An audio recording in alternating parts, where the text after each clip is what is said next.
2024년 기축일주 갑진년 운세를 보겠습니다. 먼저 천간과 지지의 관계입니다. 기축일주 일간 기토에게 갑진년의 천간인 갑목은 정관이 됩니다. 정관은 편관과 달리 규칙적으로 들어오는 책임과 압박의 기운입니다.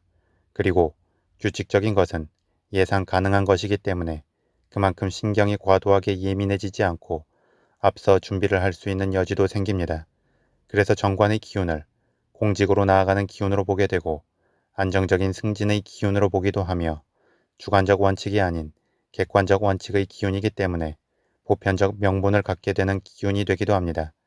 이렇게 정관이 편관에 비해서는 좀 더 안정적 느낌이 있지만 책임의 무게를 감당해야 하는 것은 마찬가지이기 때문에 일간의 힘이 약하거나 인성의 완충이 없이 관성만 강하게 작용한다면 부담스러움은 있을 수 있습니다. 그런데 일간 기토와 갑진년이 천간 갑목은 천간 합을 이루어 토기운으로 변화하게 됩니다.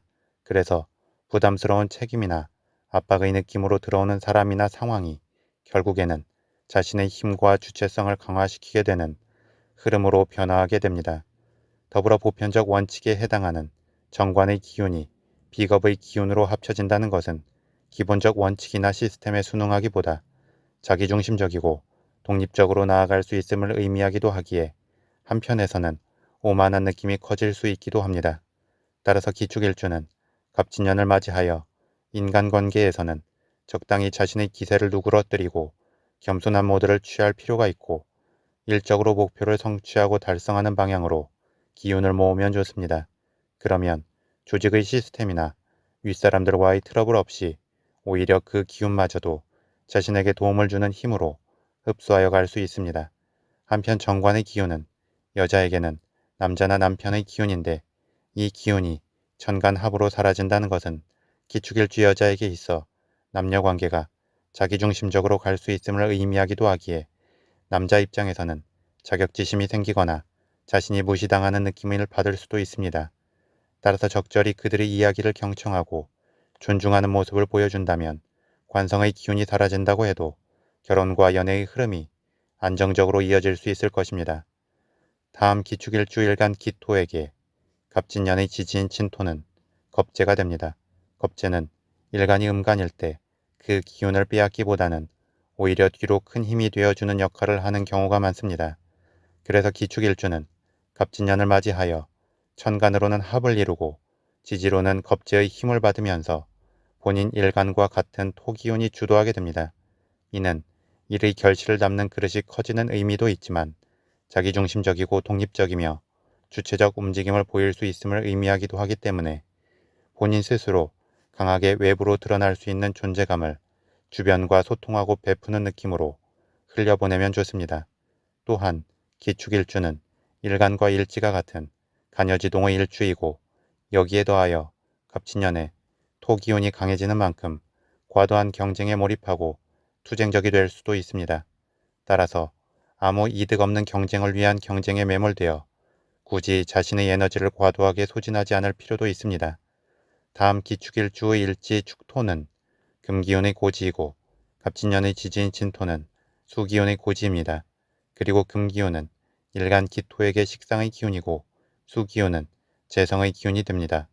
고지에 잠재된 기운은 그 기운을 적절히 깨우고 그 기운에 해당하는 쪽으로 방향을 잡아 나아가려 노력하면 좋습니다. 그러면 자연스럽게 자신에게 과도하게 뭉친 기운이 적절한 방향성을 찾아서 흘러가면서 잠재적 역량을 발휘하고 좋은 결실을 얻을 수 있습니다. 따라서 기축일주는 갑진년을 맞이하여 합리적 목표를 정하고 자신이 하고자 했던 바를 열심히 행하면서 나아갈 때 많은 것을 얻을 수 있을 것입니다. 하지만 방향성 없이 안주하거나 과도하게 자존심만 세우고 움직이지 않는다면 잠재된 기운이 발현되지 않고 사라지거나 다른 엉뚱한 방향으로 기운이 표출되어 문제가 생길 수 있으니 주의해야 합니다. 다음 신살의 관점에서 보겠습니다. 기축일주는 일지 축토가 화개살의 기운입니다. 그리고 축토 화개살의 기운 안에는 기토 비견, 신금 식신, 계수 편재의 기운이 내재해 있습니다. 그래서 기축일주는 기본적으로 과도하게 티를 내지 않고 차분한 듯 보이지만 야망이 크고 진득하게 자신이 원하는 바를 향해 나아가는 특성이 있습니다. 이러한 기축일주에게 갑진년에는 진토 화개살의 기운이 추가로 도래합니다. 화개살의 기운은 기본적으로 명예를 추구하고 강한 뚝심과 일관성, 잠재적 역량을 지니는 기운이 됩니다. 다만 같은 화개살의 기운이어도 그 안에 내재한 기운에 따라 조금씩 그 특성이 달라지게 됩니다. 그리고 이 화개살의 기운은 일간 기토에게는 겁재의 기운이 되는 만큼 기축일주는 갑진년에 강한 자부심과 주체성이 생기면서 자신있게 한 해를 만들어가게 됩니다. 다만 화개살과 비겁의 기운이 함께 작용하기 때문에 고집스럽고 독단적 느낌을 보일 수 있습니다. 따라서 주변의 이야기를 경청하고 소통하며 명확하고 합리적인 목표를 향해 자신의 재능과 기운을 풀어낸다면 훨씬 긍정적일 것입니다. 다음 12신살의 관점에서 기축일주 일지축토를 기준으로 갑진년의 진토는 천살이 되고 일지축토는 화개살이 됩니다. 천살은 하늘의 기운이 되는데 그런 만큼 직관력이 좋아지고 기운이 상승하는 특성이 있습니다.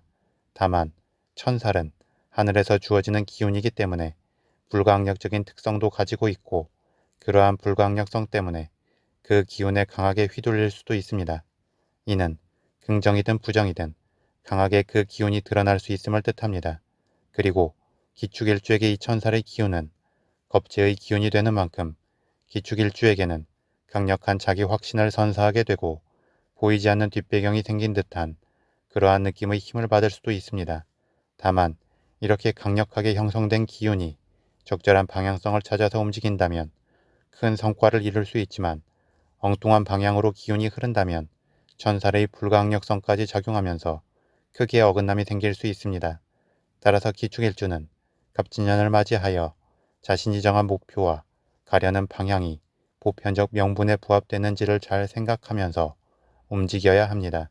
또한 자기 기운에 강하게 매몰되어 일방적으로 나아갈 수도 있기 때문에 일부에서라도 공공의 이득을 챙길 수 있는 책임의 무게를 할당받는다면 나름에서 자신의 엇나갈 수 있는 기운을 조절해주게 될 것입니다.